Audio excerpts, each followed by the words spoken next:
J'aimerais savoir aujourd'hui, c'est quoi ta recette secrète? Qu'est-ce qui a fait que tu as du succès dans ta business? Puis, personnellement aussi. Bonne question. Il faudrait probablement demander peut-être aux autres. Mais je pense que moi, personnellement, j'ai quand même une très bonne discipline.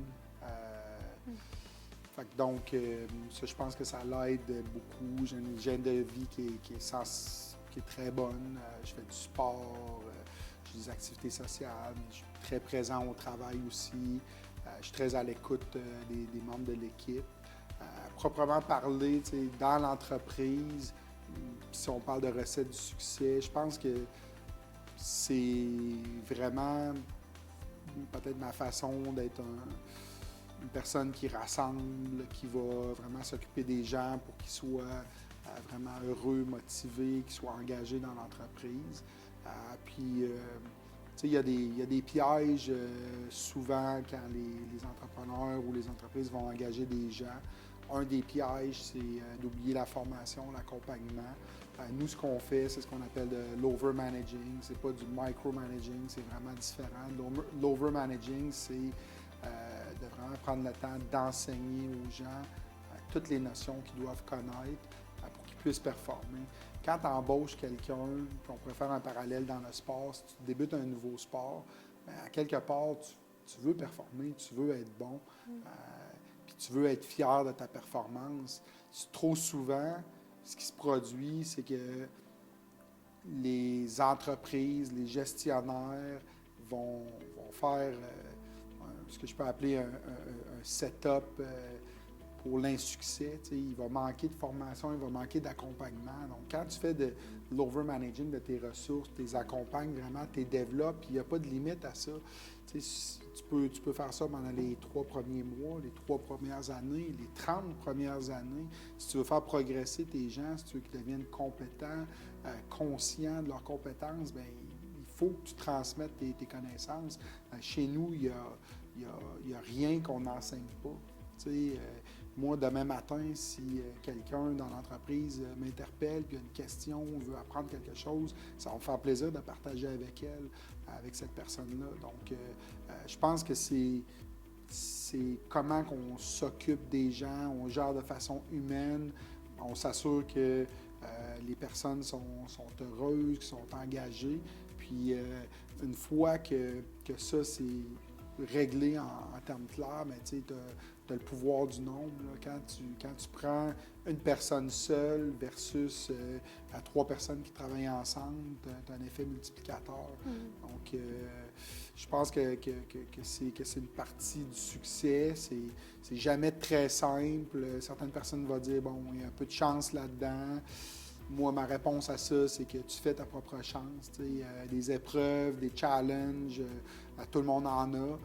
C'est comment que tu les affrontes. Je suis tout le temps quelqu'un qui est en mode solution. Puis, avec toutes les années, on a eu des crises, on a eu des épreuves, on a eu des moments plus difficiles, mais je pense que c'est de voir que demain va être mieux qu'hier, de rester optimiste, positif. Puis d'être patient. Beaucoup de gens, que ce soit en amour, que ce soit au travail, dans les affaires, dans le sport, ils sont pas patients. Ils vont investir, je sais pas moi, 3 heures dans quelque chose, puis ils pensent qu'ils vont être en mesure d'avoir du succès.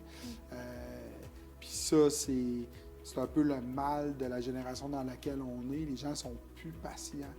Mais les entreprises de taille phénoménale, même si on parle d'entreprises comme Amazon, Facebook, Google, c'est des entreprises monumentales, mais ça fait quand même 20 ans, 25 ans que ces entreprises-là sont en affaires puis en opération.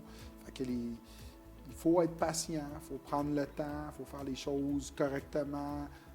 Je ne suis pas quelqu'un qui a tendance à prendre des raccourcis. Souvent, le raccourci va t'amener vers l'échelle supérieure, mais tu frappes un serpent puis tu redescends plus bas. Fait que c'est un peu ça, mais c'est dur à définir.